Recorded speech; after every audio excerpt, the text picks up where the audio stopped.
before the pandemic, I think most Welsh people would not have known who the First Minister was.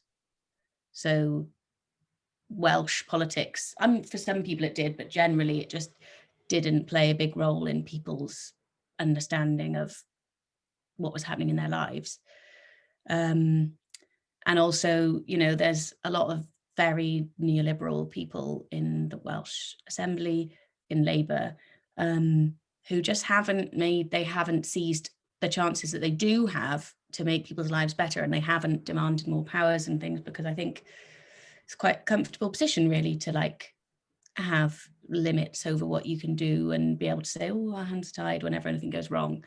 I think that this is something that's happened as well related to the pandemic, which is part of it. I wasn't happy in London.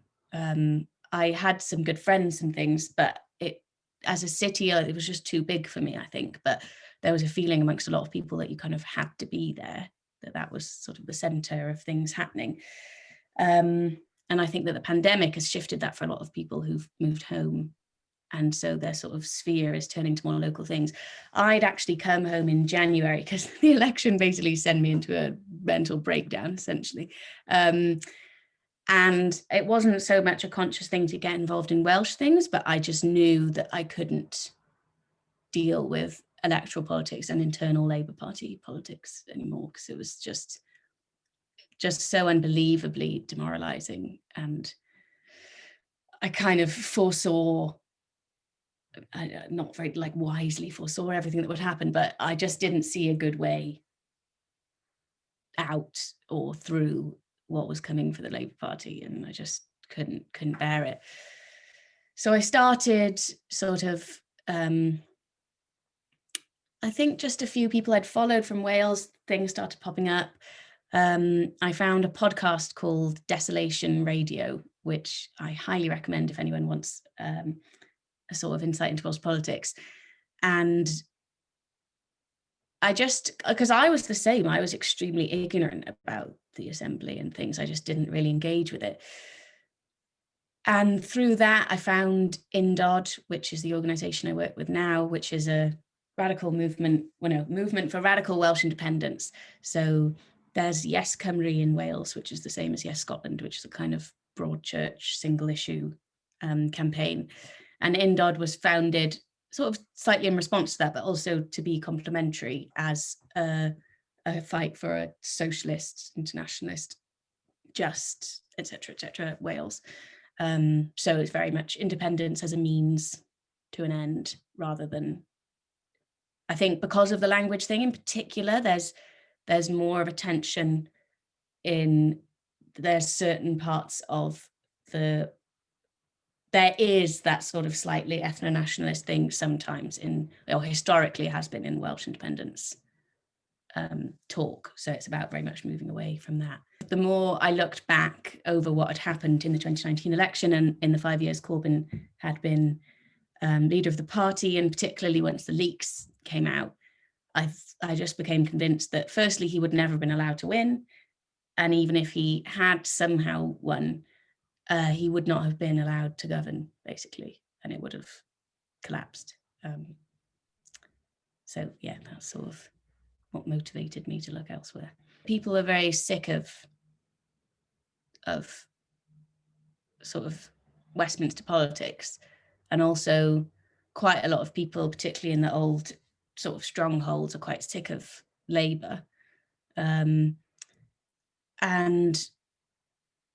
I think it's, so I sort of got interested just before the pandemic had sort of started, but I think through the pandemic, certainly there's been a lot of that, because people have seen what the Welsh government can do differently. And also it's just Welsh independence. I mean, it's happened through a lot of campaigning over the past few years, particularly since Brexit, but it wasn't on the agenda, where I think it's more now it's not like it's crossed the threshold of being something that's like silly and wacky. So more people are like, oh, actually, yeah. I've noticed walking around, I've got a Yes Cymru mask, and quite a few places that I've gone, waiters are like, oh, I love your mask. just like young people. So that's cool. In terms of what keeps people back, it's more, I mean, there's sort of people on the right, which are kind of a separate, different kettle of fish. In terms of people on the left, you know, it was the Welsh valleys and things were such a sort of British Labour stronghold, and people also see that Welsh, you know, like Aneurin Bevan and stuff, the Welsh story is quite wrapped up in the British Labour Party. So I think there's still quite a lot of sort of loyalty to that idea amongst older people on the left.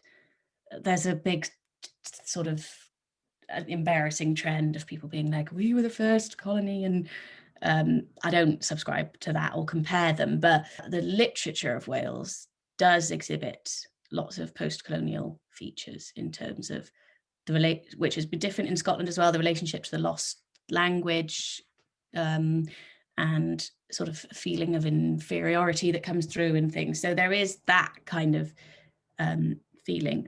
And in terms of the sort of just exceptionalism and entitlement, I often, you often think like, am I just sort of making this up and romanticizing where I'm from? But I think a moment that was really sort of key for a lot of Welsh people was in the Euros, when English fans were just like being absolutely hellish and destroying everything. And the Welsh fans were just like singing and cleaning up, and everyone loved them. And it was like, oh no, there is something different in our psyche, actually. You're familiar with the Kurdish sort of solidarity movement, the idea of your welat, which is like your place, the sort of like the good nationalism, that not the sort of tapping into the democratic river, they call it, of where you're from. And I think it's sort of a pick and chosen narrative, but Welsh people just have more of a connection to that immediately than English people, because, as an English person, you don't learn about any labour strikes or anything like that at school. I guess maybe the suffragettes is kind of the closest thing you might get.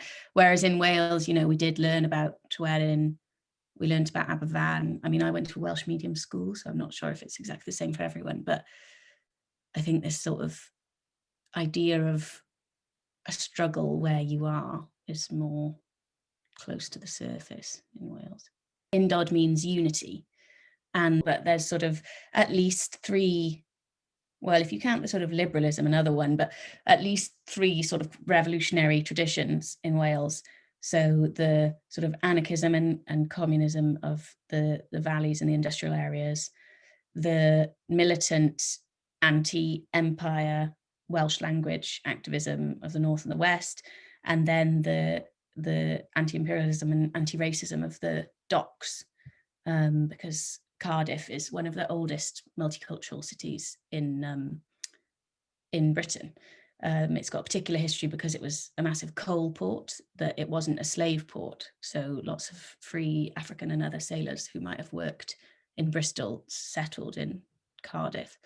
And so part of Undod's project is trying to sort of bring those together. Sort of sounds a bit like paternalistic, not kind of forcibly, but like build dialogue between those different groups.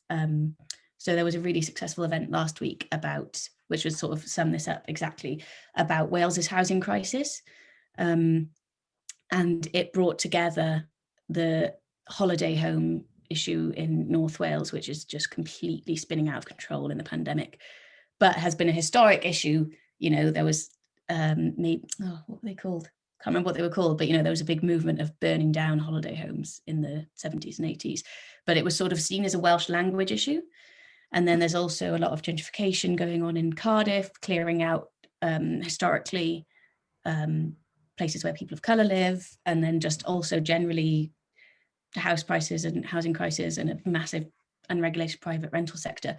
So it was about bringing all of those things together and saying, actually, this is all about class, and we need to bring all of these things together. So that's kind of Undod's focus, I'd say.